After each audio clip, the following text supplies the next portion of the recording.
Welcome everybody, and thank you very much for joining our virtual event today. My name is Hannah Clipston and I lead our National Commercial Disputes Resolution team as well as our sports sector here at IM. Welcome. Just a little bit of housekeeping before we get started. You can ask questions throughout. These can be submitted via the Q&A function on your screen, and we will do our very best to answer them all. We are recording this virtual event and the recording can be sent out afterwards. And finally, if you could just take some time to complete our feedback survey, which will appear in the Q&A box during the event, that would be really appreciated. So turning to a little bit of background about our event today. Our Thursday Thought events are designed to help support our clients, our contacts, our colleagues and our communities during lockdown. As we all know, on the 23rd of June, the Prime Minister announced the easing of lockdown, and so we have begun to shift our conversation away from crisis management and looking towards more future planning. In this context and in the sport context, we recently held a roundtable with some key people in the sport industry, and where we really discussed the pandemic's impact on the industry, but also the reasons to be positive for the future.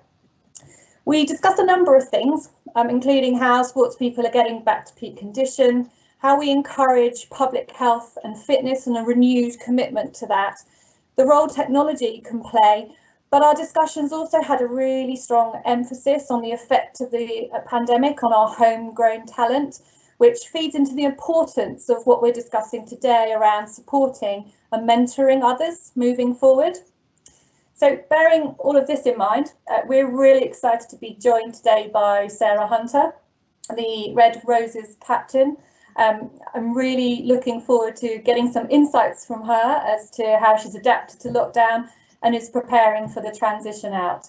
As you can see from that slide, Sarah has had an illustrious career in rugby, moving now into Loughborough Lighting and a career as a player manager.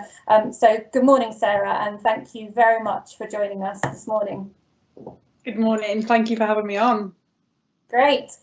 So I was going to move into a bit of the Q&A session, if that's all right with you. And I was going to start by looking at the beginning of the pandemic, as it had a really significant impact on the completion of the Six Nations. I was wondering what effect that had on you and the team, especially as you were really close to potentially winning. Yeah, so obviously it was sort of the start of it, like you said, was right in the middle of when we were about to sort of finish our Six Nations, and whilst it was frustrating that sort of the end was in reach and potentially another Grand Slam sort of championship, it came with the fact of that sort of common sense realization approach that actually there was something sort of big just about to happen in terms of the pandemic that we probably at that time didn't realize just how significant it was going to be in this country and worldwide. I know we'd seen the effects in China and Italy, but I think there was a bit of naivety from everyone just about the impact it was gonna have. So whilst it was disappointing not to finish the tournament, you know, actually it was the most sensible and right decision to make, and we fully understood that, and who knows what might happen with the end of the tournament and potentially getting another Grand Slam championship. But sometimes things are bigger than sport, you know, people's health, people's livelihoods, well-being. Actually that was the priority, and that was what had to be addressed first and foremost, not about whether a rugby game was going to take place. And what impact did that have in terms of your training moving forward? How has that meant that training has had to be adapted from a lockdown perspective?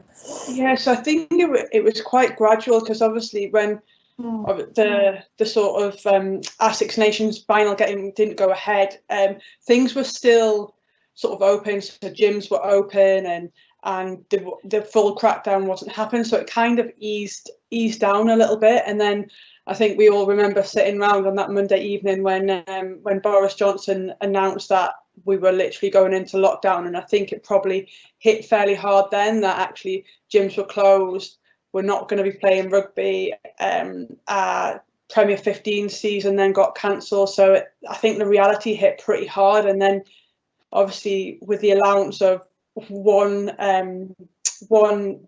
form of exercise a day, when in sort of circumstances you're not used to, was quite challenging to sort of get used to begin with. And I live in a 2-bed flat as well with no outdoor space, so it became probably even more challenging for myself in terms of not having any form of equipment, sort of having to manage how you were going to fit in, trying to stay in some sort of relative fitness without the usual access to all the facilities that you're used to. So I mean, I suppose just unlocking that a little bit from the kind of adrenaline basis, how do you deal with that mentally? Is that an easy thing to cope with? Obviously you were going all at it to succeed with the Six Nations. What happens mentally when you suddenly stopped like that? I think it was quite challenging, and I think looking back, maybe hadn't realised it at the time, but mentally I think almost your motivation disappears. Like I said, our Six Nations had cancelled, our season had cancelled. We in essence weren't going to have any more rugby until the start of our next season, and again, not being able to go out and exercise, but not just like by yourself. We're used to being a team sport, you're used to being around people, and I think I found it, reflecting back on it, a lot harder than I probably thought at the time. Sort of, I ended up probably doing a lot of my sessions that like bodyweight circuits in the house, or going out to do some form of exercise, whether it be a run or whatever, sort of late in the evening, because my motivation was probably quite low to know that actually, well, what were we training for? And apart from obviously maintain some sort of fitness, and also that you weren't around people, you're now locked up, sort of, apart from that one time a day. So I think looking back, I probably struggled more than I thought I did at the beginning of lockdown,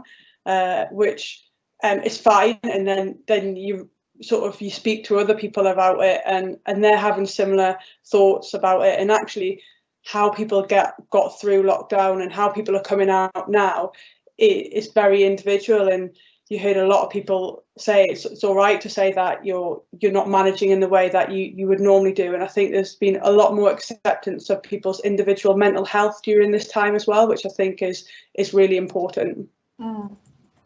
From your perspective, thinking about that, what are the lessons that you've learned? Yeah, so I think it's probably like for me, I think having those open conversations and just finding out how other people are managing and how other people are coping. And when I sort of entered into that dialogue with my friends, or then I realised that actually people will go through different days, have different highs and different lows, and actually you don't have to be the same every day, and it's understanding that it's all right to have these different feelings and different emotions and different motivations on different days. And that's probably been my big learning thing, and to talk to people about it, to talk to people, actually I'm having not so great a day, because obviously again, being in a 2-bedroom flat, and I live with my boyfriend, so actually allowing to have those open conversations with him to say, actually, this probably isn't a great day. I'm not feeling great about the situation. I'm like, it's not how it's normally been normal. And the same with him. I think we started to have those dialogues. So actually, it wasn't that we were just being grumpy or being disengaged from one another. It was, we were actually sharing how we were feeling about the current life we were living. Yeah, I mean, that's really interesting, because that isn't exclusive to sport at all, I don't think. And kind of, we took in the law profession, we moved into working at home, having these types of events and conversations, and actually we've really seen the openness. You're seeing people in their houses, they're talking much more, and I really hope that that's one thing that we all hold on to, actually, is that we're much more open in our conversations with each other about how we're feeling and how we're coping. I think that that's really, really important. Just thinking about the training and stuff, you started to talk about it a little bit around kind of, you know, going out for a run. What has that physical training piece looked like for you, and maybe for your team as well? Yeah, so I, at the start of lockdown, also I was rehabbing from a bit of an injury, so my training looked a little bit different. To everyone else's as well, which has its pros and cons at being injured during a lockdown period. But so we sort of had a weights program to go through in terms of trying as much as possible to stick to sort of a routine that we would have had during a normal season. So and again, I think probably seen on social media, people had all sorts of different equipment uses. Some people had almost garages turned into full gyms that probably didn't look much different to where they'd go. You had some people, so Emily Scarrett, who plays for England, her family are on a farm, and she converted a barn into a farm gym. We had people at Loughborough who, again, are farmers, and they were using sort of their animals for body weight in terms of holding them, exercises. So yeah, there's been a whole mix of people being able to be quite imaginative. I sort of managed to get myself eventually some hands on a couple of kettlebells, but you don't want to be dropping them on a wooden floor, so I had to be extra careful with them, and just trying to be imaginative with sort of maybe, especially early on when, like I said, you could only get out for one form of exercise. It would generally be like on a bike or running sort of session, and then just sort of more circuit-based stuff to try and keep that cardio up. And we've done a few Zoom circuit sessions with the team as well, which I didn't realise would be that hard, but you can't not like keep going, because like if you like the camera and spotlights on you like all times, there's no real hiding place. So that was certainly something I thought was tougher than what it was, but after that I got a really good buzz and feel that you would have done that if you were training with your teammates. So I think that was a really enjoyable thing. Although you were still training by yourself, you were seeing the hard work that your teammates were going through. So yeah, it's been very adaptive, using sort of imagination about what you've got to be able to still try and, like I say, maintain a similar routine with your weight sessions, with your cardio, with your fitness.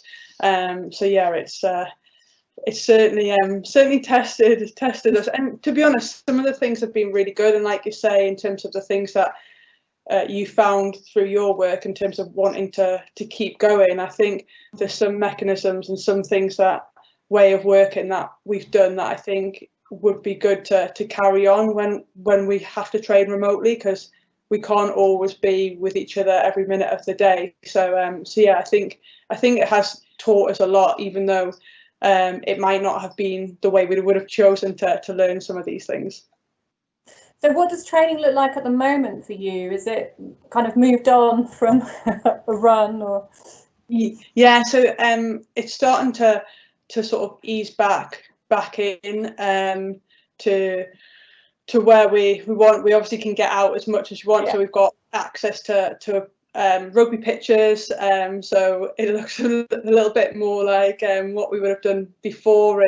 And like I say, I do some rugby skills with my partner, so get him to come and chuck a rugby ball around with me, do some sort of fitness skills drills, yeah, like have more weights to throw about now, being able to get outside more often. So it's starting to sort of head in that direction, and it's almost light at the end of the tunnel to see that we will get back up and running. And obviously we've seen the men's premiership starting to come back, and hopefully we'll be following suit at a safe and appropriate time to do so. So yeah, there's definitely talks about sort of what the next stages are, so that's something to look forward to.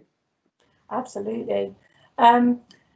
So how do you think, what challenges do you think will come with this next phase for you as a rugby player and the team? What are the challenges now? Because they've obviously shifted a little bit. So what does that look like?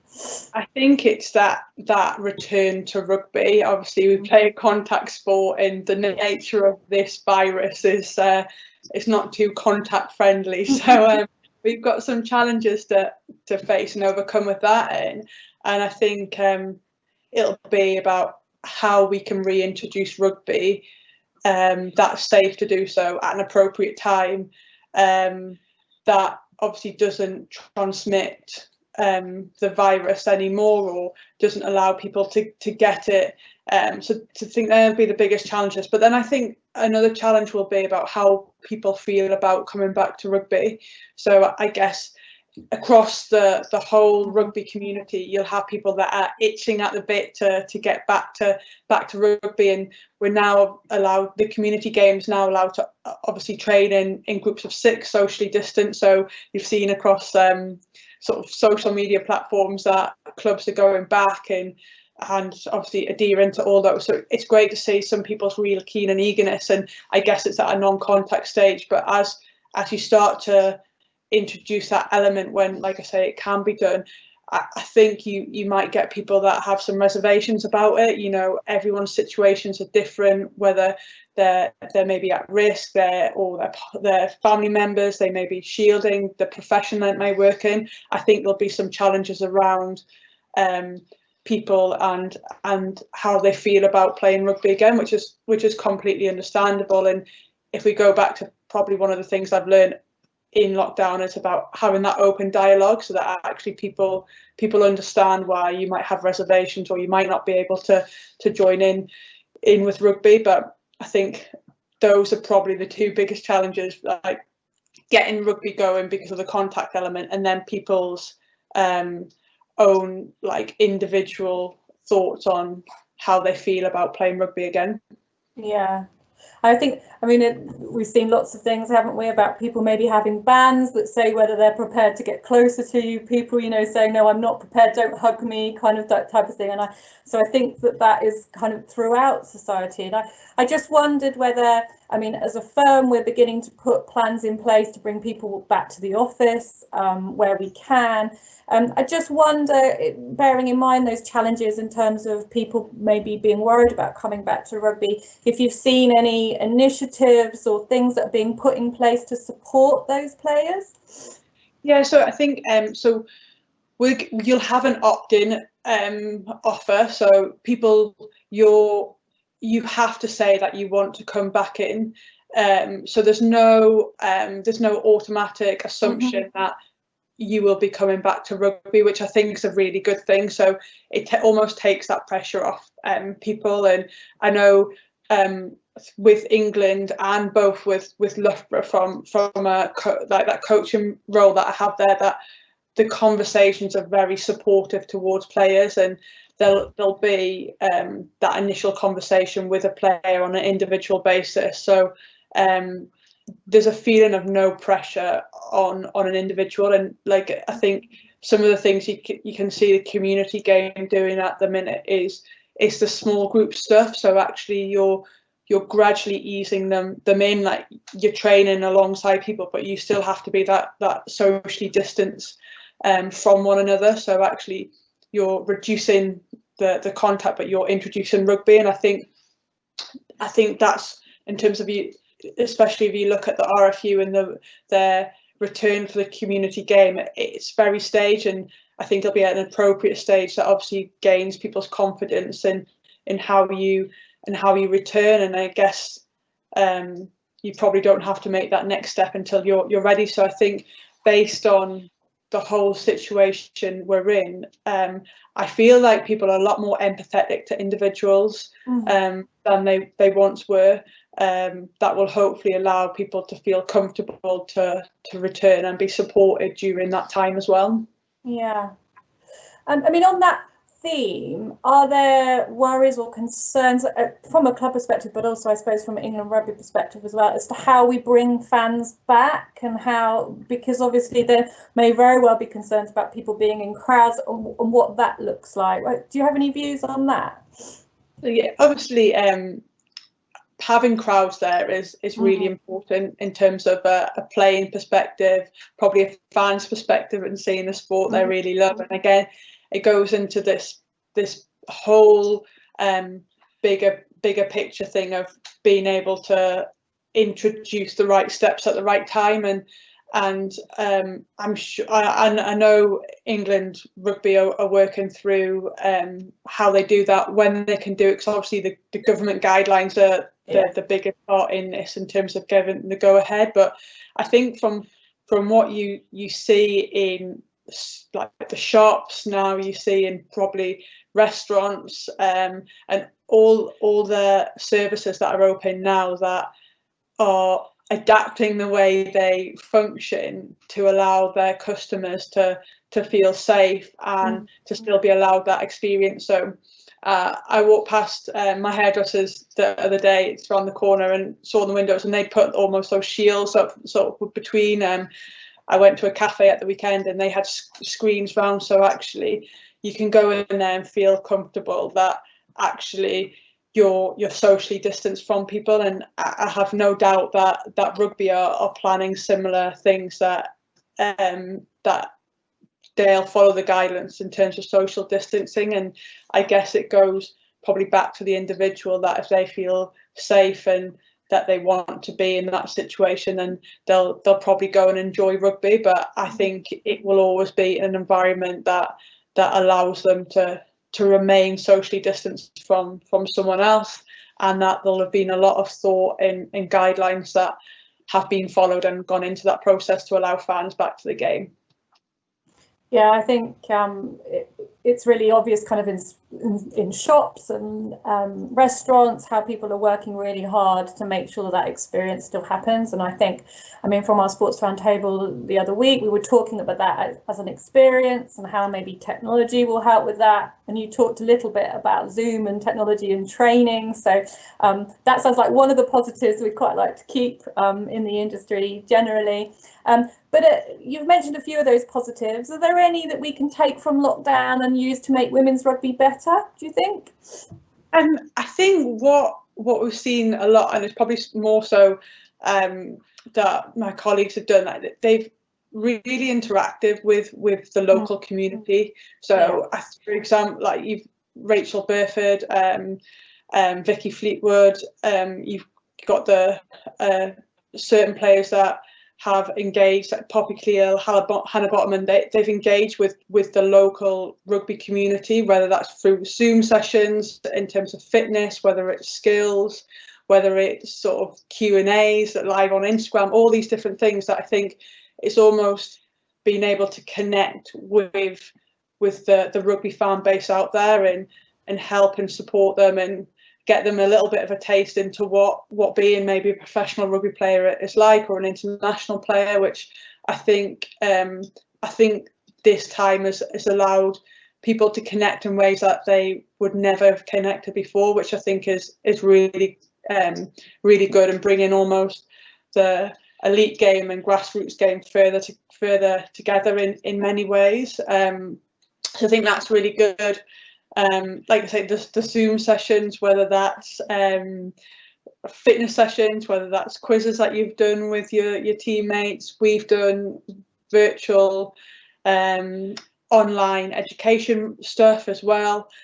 So I think just utilising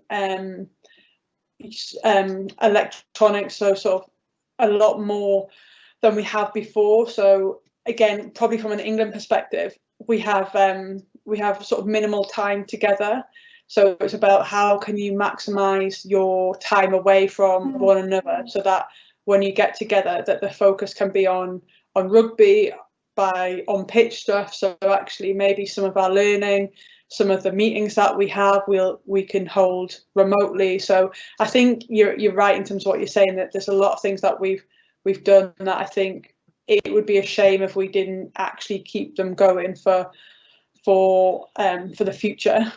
Yeah, no, absolutely. And to be honest, I hadn't really thought about the tech bringing kind of you closer together actually in the limited time that you have as an England rugby team. So that there's a massive positive there. And of course, that's one of the sectors that hasn't really, technology and communication hasn't massively or been affected as massively as others, because it's hastened the speed with which we're all using the internet and Wi-Fi and these types of things. So that has to be a positive. What are you kind of think, we're coming out of lockdown a little bit, what are you looking forward to get back to doing? Is there one thing that you're really excited about? You mentioned your hair, so yeah, yeah, I can't wait to get my hair done. I'm sat there counting down the days. That's pretty high up there. With obviously the lockdown restrictions easing at the weekend just gone, I managed to get back to Newcastle to see my family, which was really nice. I hadn't seen them in over 3 months, so that was high on my priority list. And then I think the next thing is being with your teammates. I think that being in a team sport, that's the biggest thing that I think you come to miss. That just day in day out, being surrounded by them and being able to do something that's more than just by yourself, I think is something I'm really looking forward to getting back on the pitch with them. So a bit of balance between a bit more tech, but also being together with the team, that's really, really important. That's really good to hear. We're going to start to talk a little bit about the mentoring stuff. But just before we move into that, I just wondered, is there kind of someone or group of people particularly that has really supported you through the kind of last 3 months? Is there something that has really helped you from that perspective, or someone?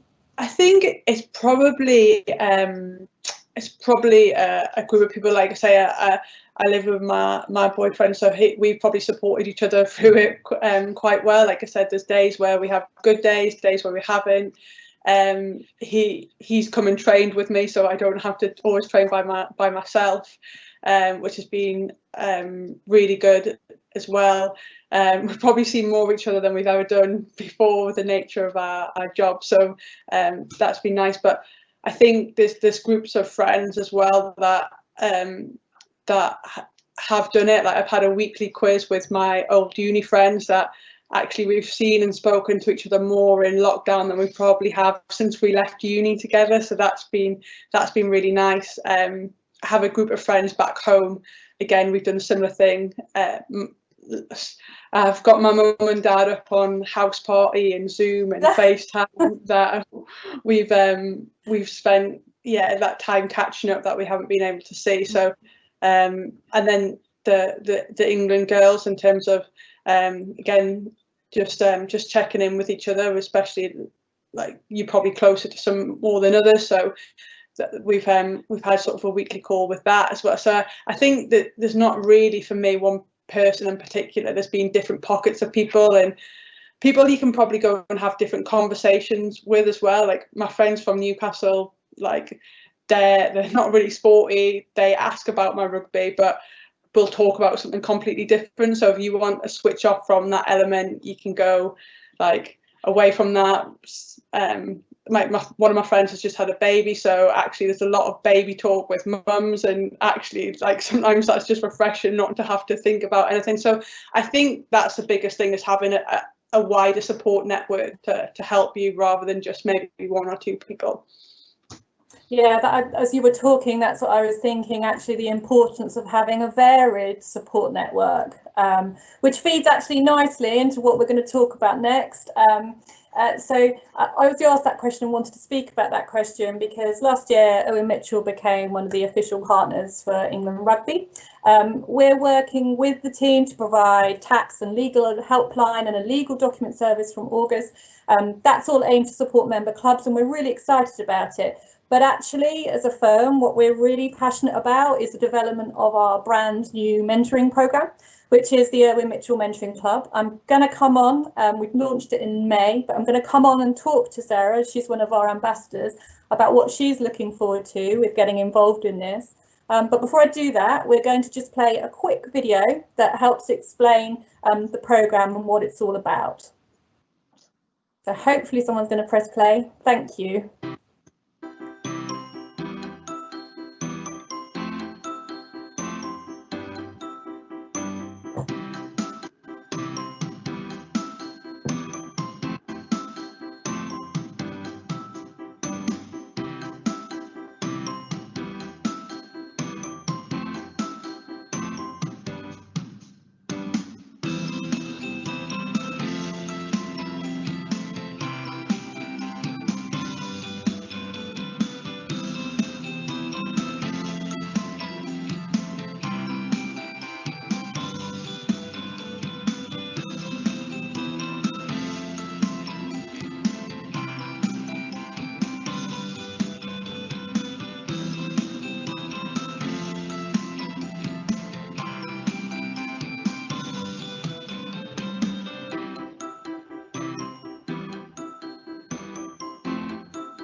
So, as you just saw in the video, the Irwin Mitchell Mentoring Club is designed to be a structured, development-orientated programme, and it's aimed specifically at adults who support players in the 14 to 18-year-old game.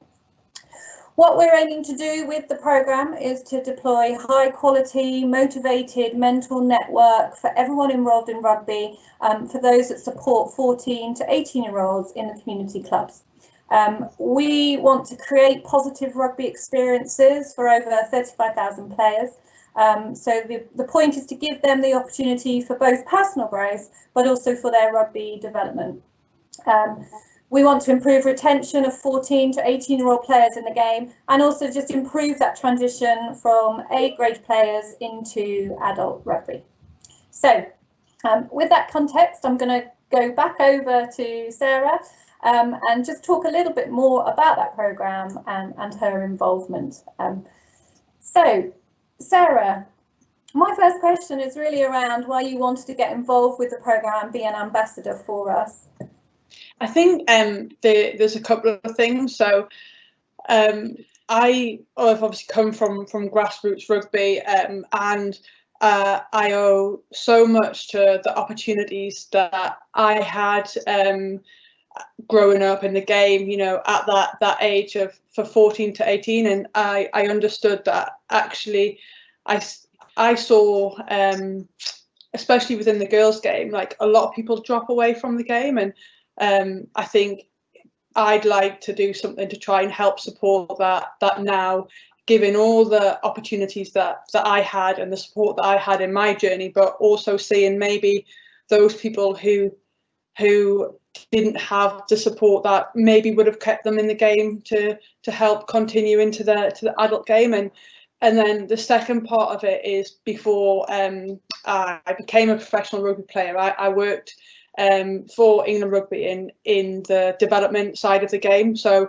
I understand completely at first hand just how important this age group is to continuing to allow the adult game to happen and the adult game to flourish, and all the different stresses that there are for that age group from 14 to 18 years old in life, and the support that they might need with not just rugby but other things that going on that can allow them to continue to play, or that rugby might be a way of helping them to support through other areas in their life. And having been involved in that for a profession, and seeing just how important that bit of work is, and also the people that those volunteers at the clubs are, and vital to this, and the support that could help them, I think is really important to me, and I feel really passionate about this area of the game, having experienced it firsthand as a player, but also then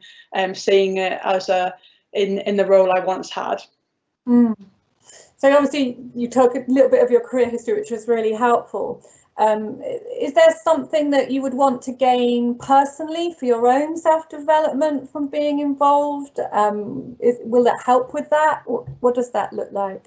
Yeah, so definitely, I think for me, if I can try and utilize some of the experiences I've had, and try and be able to know how I can transfer them and actually maybe challenge myself to be able to help like the mentors in this program. I think it would help me to continue to develop in terms of the person that I am, and probably in the role that potentially I have in rugby as well. So I see it as quite transferable to be able to help me grow as a person, as well as hopefully helping and engaging in the program as well. Fabulous. And have you seen rugby clubs make a shift towards having a more holistic program to support kind of their younger players and that transition, or is, you know, this mentoring club will complement that piece? I think this mentoring club will certainly complement it. I think rugby clubs have changed significantly, and I think they're starting to understand that, especially around this age group, that they need to probably maybe change the way they are or the way they support people, and that gone are the days where you'll maybe start at under 8s and go all the way through to the vets team at 40, 50 years old and not drop away from the game. I think people's and life has changed in terms of like people's working week, how they work, what sort of jobs they do, what other things are on offer for this age group, how they might communicate with one another, what all the other social things that they've going on. And I think people are starting to realise that they've got to invest in their players in order for them to continue to play, and whether that's at the club that they play from minis and juniors, or whether that's helping them to transition to another club if they leave the area, or if they go off to university. There's a lot of different stresses on people now that I think clubs are realising that actually they've got to be a bit more proactive, and then probably again more proactive with the adults and volunteers that are supporting this group. So most definitely the mentoring club will help allow that to happen, and will support those people in order to do that. And how about, I suppose, thinking about diversity and the role that obviously we're talking to an absolutely amazing women's rugby player, but how we kind of access maybe other areas of the community. Will the mentoring club have a role to play in that? What does that feel like for you? I think it's so important that our country's so diverse in the way it's made up from people from different ethnic backgrounds to different socio-economic backgrounds as well. And I think rugby that was once maybe deemed a certain way, I think has changed significantly, and I think it will continue to do so. And actually we need to be flexible within that, and I think having the Irwin Mitchell Mentoring Program on board allows people to help in broadening their diversity that actually maybe they might not be able to do on their own, but actually it's a critical part of how we support rugby at this age and those people that are involved with it. Yeah, I mean, certainly from the stuff that we were talking about on the round table, there's a piece about sustainability and having to, for that purpose, having to really reach out into different areas of the community. And then I suppose the impact that the pandemic might very well have on homegrown talent and encouraging and bringing that through versus, you know, maybe foreign talent coming in. Certainly in football, there was quite a big discussion around what that would look like. And for me, I think the mentoring club will play really quite an important part in supporting community clubs and trying to bring that home talent through. And as you say, I suppose giving the people that are mentoring these people that support to really make it happen effectively. So that's really interesting insight from you on that. Thank you. I suppose just thinking a little bit then about what the mentoring program is.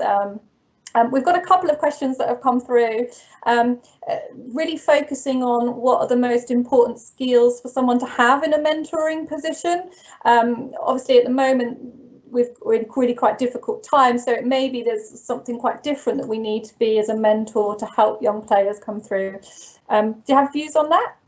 Yeah, so I think looking back, and maybe some of the mentors I've had in terms of why I think sort of the qualities that have helped me in terms of my relationships with them is that I think they've been really approachable. So they're open to people having those conversations with them, and people feel that they can turn to them to ask them questions for advice. You know, they're not judgmental.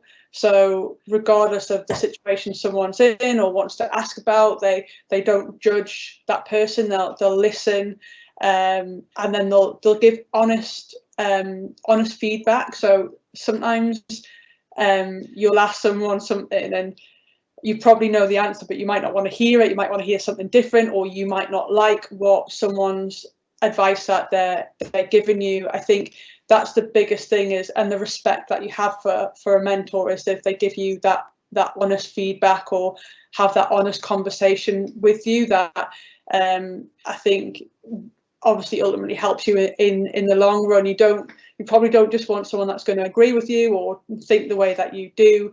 I think that's what probably makes that relationship with a mentor so important. But yeah, they would be some of the and trustworthy. Like sometimes you use your mentor in confidence that you probably don't want them to then go and share some of the information that you give them. Obviously at this age range, that depending on the nature of what's fed into them, that some of that stuff might have to be shared for the best way for this person in terms of safeguarding type expert instances. But yeah, I say approachable, honest, trustworthy, and that you have respect for them.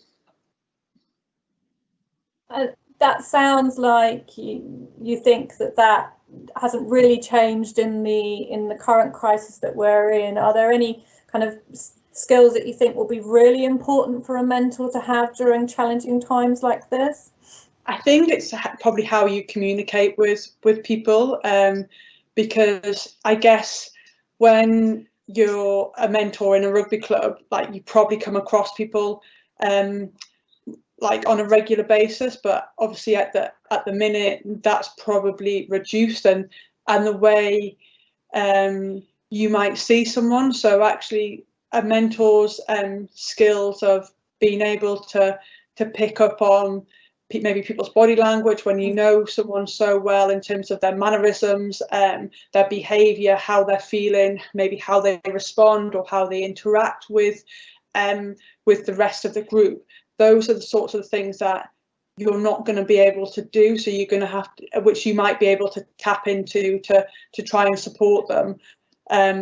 So trying to find ways to be able to open up conversations with people when you're not actually being able to see them face to face. And I guess especially at maybe this age group, that it's probably pretty easy for people to disengage as well at. So if you don't want to talk to someone or you don't want to be actively in touch with someone, you probably don't reply to the messages, you probably don't pick up your phone, that sort of thing. So it's quite easy for people to disengage with. So I'd say they're probably the things that mentors need to think about slightly differently, that being able to how they interact with the people that they're mentoring.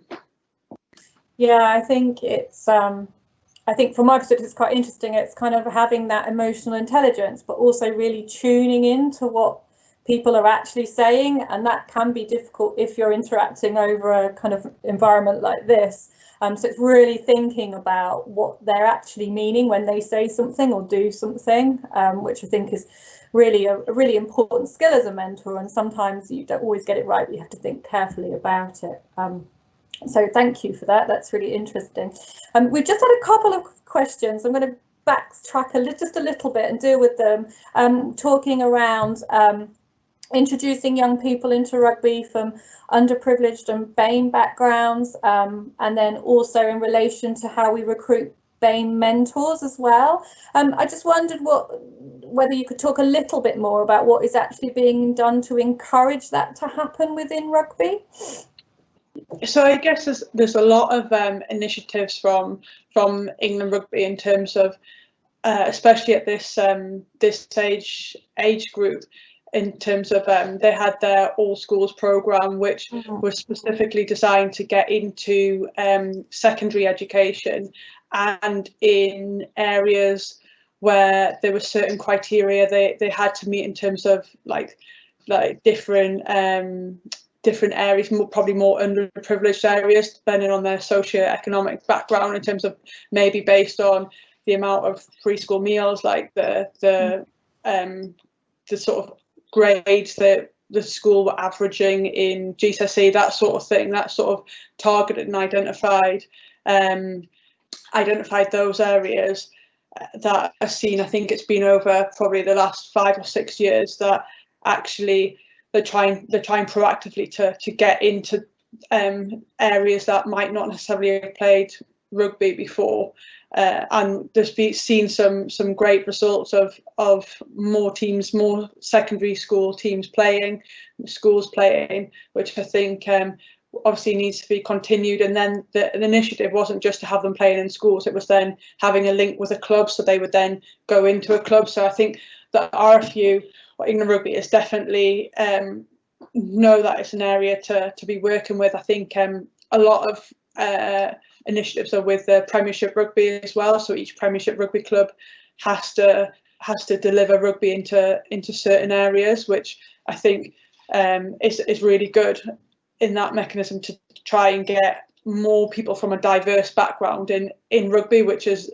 so important, and to give these probably more underprivileged backgrounds the opportunity, because quite often that's the sort of the stop in the road, is that actually they don't necessarily have that opportunity to do it. Like, people want to do it, but it's being able to give them a roadmap to be able to say, actually, you want to be involved in rugby, this is how you do it. So I think there's some good ways of initiatives of being able to get to those different backgrounds that people come from.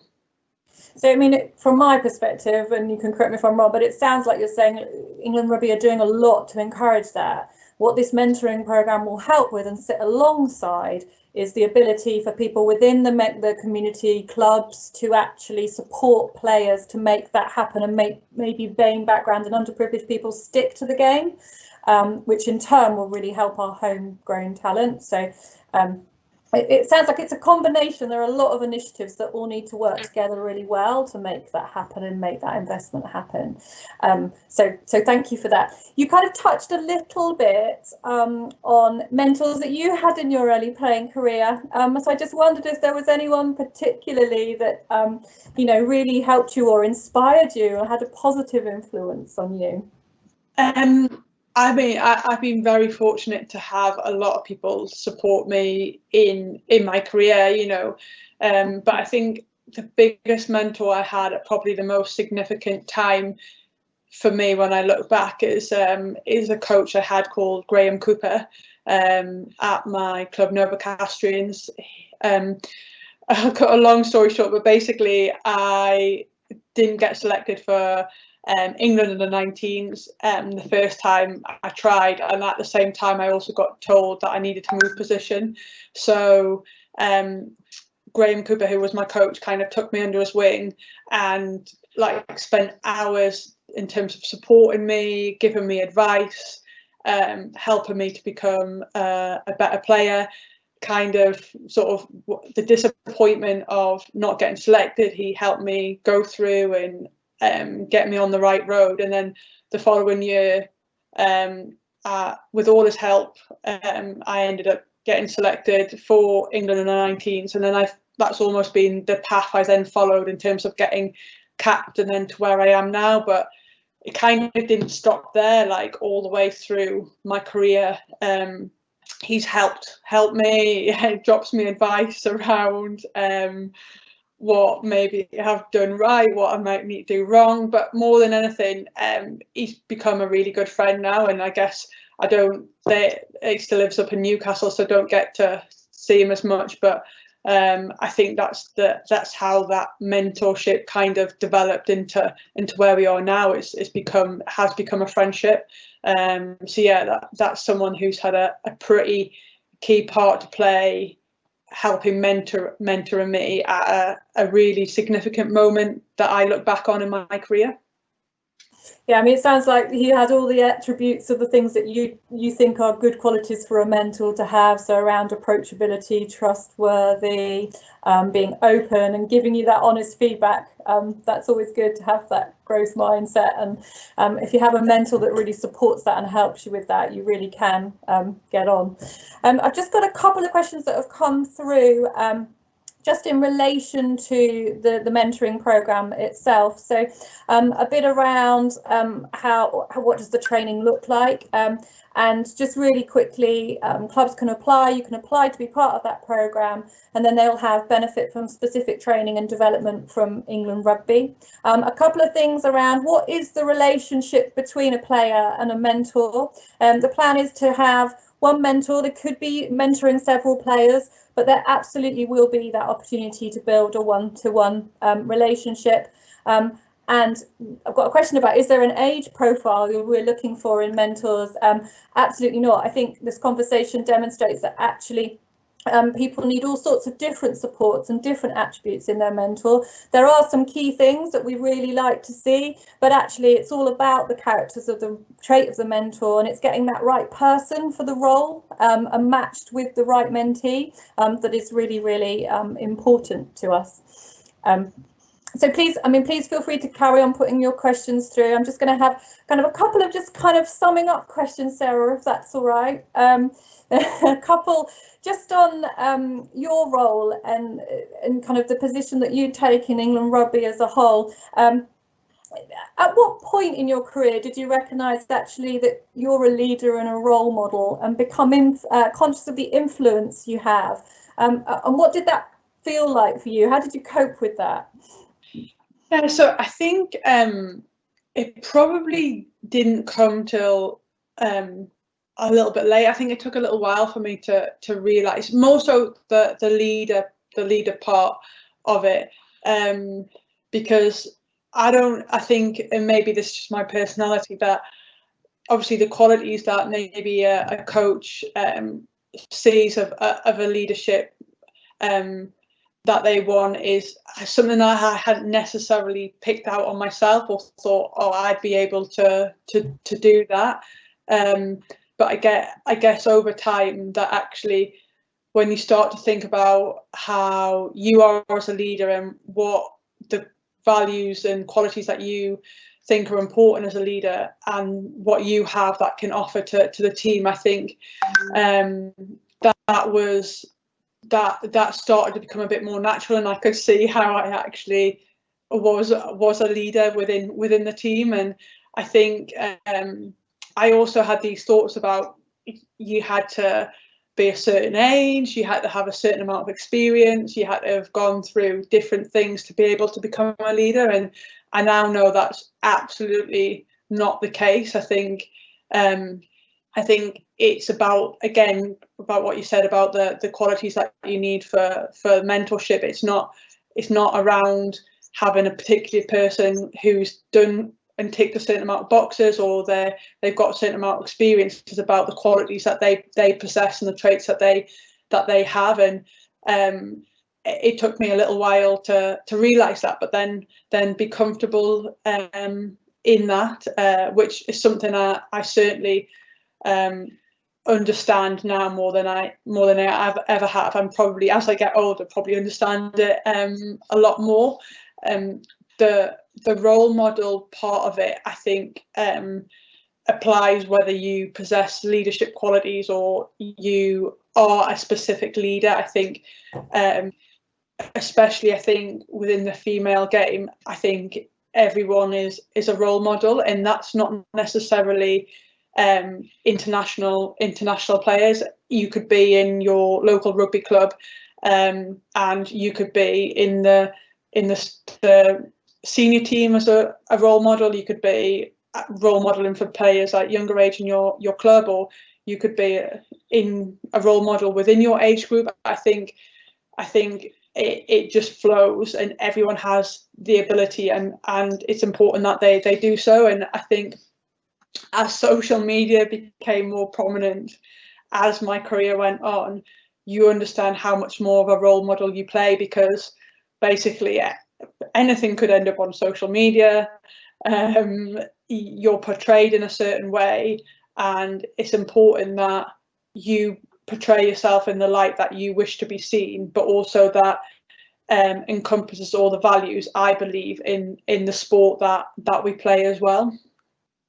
Yeah, I think that point about kind of everyone being a role model and not having to have a title or a kind of you are officially a leader is really, really important. And I think something that I really hope comes from the mentoring club, that we actually begin to build a generation of players that think like that, rather than obviously not giving up the sport, but rather than kind of retiring and sitting back, actually leading from the front and being that role model and giving them the tools to be able to do that and deal with social media and that type of thing.